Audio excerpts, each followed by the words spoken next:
Reaction! Welcome to my YouTube channel.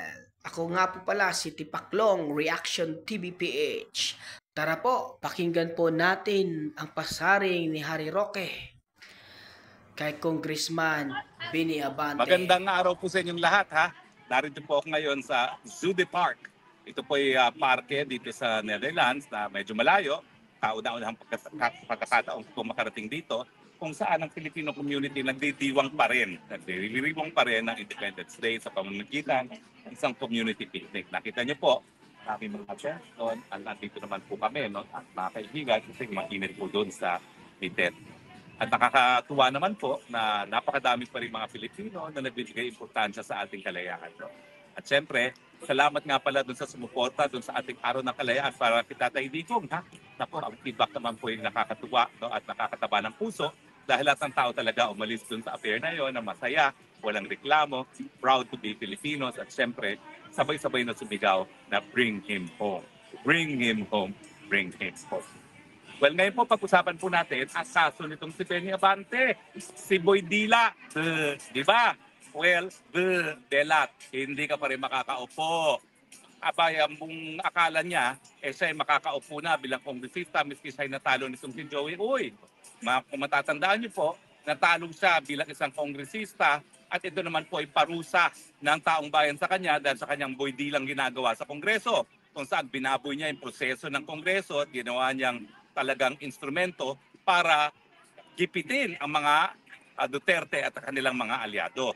Well, nakatikim po siya ng hagupit ng taong bayan. Pero si Boy Abante, si Boy Dila, abay umasa na siya'y makakaupo. Bakit? Kinuntsaba ata ang COMELEC. Kinuntsaba ang COMELEC at sinabi na hindi raw natural born Filipino itong kalaban na si Joey Uy.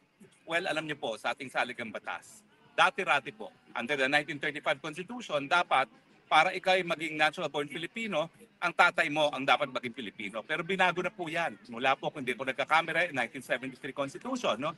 Ngayon po, kay tatay, kay nanay ay natural born Filipino, sapat na po yan para isang Pilipino ay maging natural born Filipino. Sa kaso po ni Joey Uy, talaga naman po ang tatay niya ay naturalized Filipino, pero nanay niya ay natural born Filipino. At dahil ang nanay niya ay natural born Filipino, siyempre siya ay natural born. Pero nakapagtataka po, bakit po ang second, yung parang second, anong tawag doon, division ng COMELEC ay nagdesisyon na babaliwalain ang kanyang Certificate of Proclamation dahil daw po di umano sa pagiging hindi natural born. Kasi sa saligang batas natin, hindi sapat na ikaw ay Pilipino. Kasi po pwede ka maging Pilipino through naturalization. Yung nag-a-apply ka no, sa hukuman o sa OSG. Kinakailangan talaga ang natural born ay meron kang dugong Pilipino. Kung ikaw ay, ang nanay mo o tatay mo ay Pilipino, whether or not married o hindi. Ang punto po is nakapagtataka kung bakit matapos maproklama si Uy, saka siya i-disqualify. Now, siyempre, hindi maaalis sa isipan ng tao na luto ito. Bakit? Kasi nga, napakatinding aliado na administrasyon itong si Boy Dila. At siguro dahil siya matinding kaalyado na administrasyon, siyempre, napabura, no? Yan po iniisip ng marami. Ako po, hindi ko maintindihan. Kung talagang pinakita naman ni ni Joey Uy na siya, ang nanay niya ay natural born Filipino, talagang wala pong kaduda-duda. Simple lang po yan. Sa mga abogado, alam namin yan na hindi kinakailangan na tatay lamang ang maging natural born Filipino. So nakapagtataka po yung decision na yan kung totoo naman na ang nanay niya ay natural born Filipino. Wala pong basihan. At saka bakit atat na maanal yung proclamation? Alam niyo po, iba ang eleksyon ng Kongreso. Bakit? Kasi hindi po gaya ng Senado na merong 12 naiiwan. Wala pong naiiwan na kongresista dito sa Pilipinas. Kada 3 taon, talagang nauubos ang kanilang termino. At kung hindi mapoproklema ang mga kongresista, wala tayong kongreso. Dahil nga po importante na magpatuloy ang gawain ng kongreso, dahil ang pinaka-importanteng gawain nila pagdating ng Hulyo ay yung pantao ng budget, nakasaad sa ating Omnibus Election Code na wala talagang tinatawag na pre-proclamation controversy ang mga kongresista. Ibig sabihin, yung mga dayaan, hindi po pwedeng makonsidera yan. Basta tuloy-tuloy lang ang bilang ng boto at kung sino ang pinakamalaking boto, siyang madideklarang panalo as kongresista. Kasi importante na sa lalong mabilis na panahon, maproklema yung mga nananalong mga kongresista. Otherwise, wala tayong kongreso na gagawa ng budget pagdating ng July.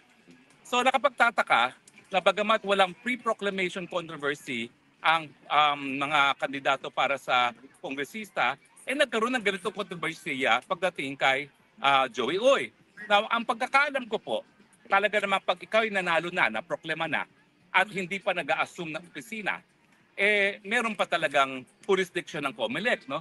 Pero ang COMELEC dapat magdesisyon pagdating sa issue ng citizenship sa hiwalay na aksyon na tinatawag ng co-waranto.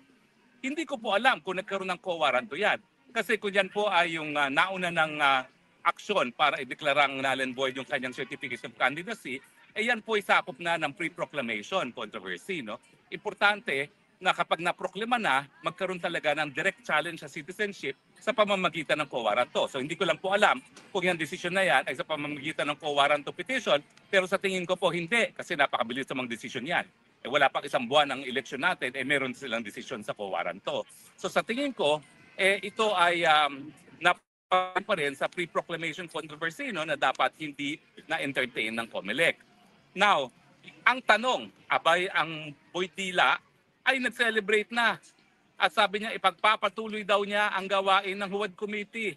Well, Boytila, ikaw ngayon ang dinidilaan. Hindi ka uupo.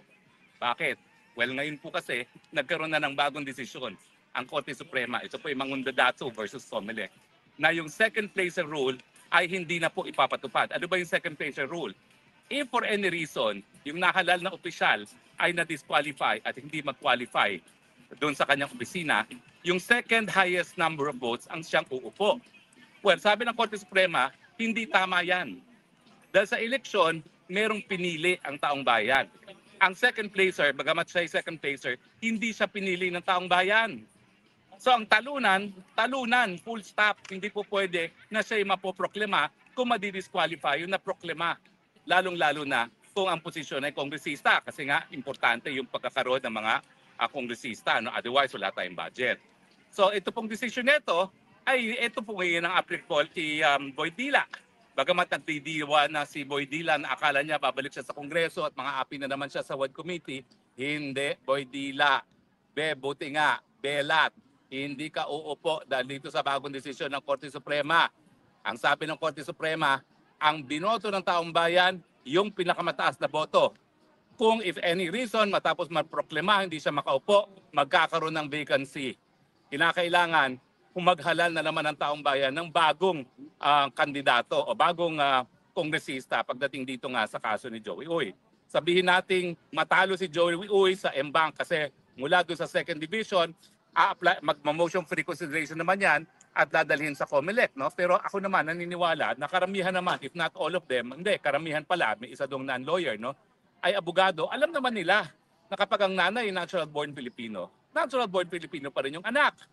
Pero if for any reason, hindi mabago itong desisyon nito at masustain na pa yan ng Korte Suprema, ang realidad, hindi uupo si Boytila. Kasi Boytila, kinakailangan, ikaw ang nanalo bago ka makaupo. Ikaw ay natalo. At ang sabi ng Korte Suprema, hindi mabubura yung pagkatalo, miski pa ma-disqualify yung nanalo. Ang solusyon dyan, magkaroon ng special election. Pero ang number 2, hindi uupo. Alam niyo po, kahit saan yung tignang anggulo, meron pa rin katarungan.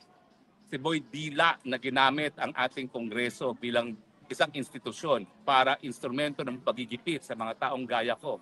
Ayun, sinuka ng kanyang mga constituents, matapos masuka, parang gumawa ng paraan na siya ang manalo. Kasi hindi ako mapaniwala na on its own, yung COMELEC ang nag-disqualify kay Joey Uy. Sigurado ko na siya mismo ang nagsampa ng disqualification. Pero yun nga, kung ako naman, sinuka na ako ng aking mga constituents, hindi ko na pagpipilitan ng sarili ko, di ba? Ang sama naman nun, gahaman talaga sa kapangyarihan. May pagkakapal. Pero yun nga po, no, sinuka na siya at ang gusto pa rin niya ay siya pa rin ang umupo.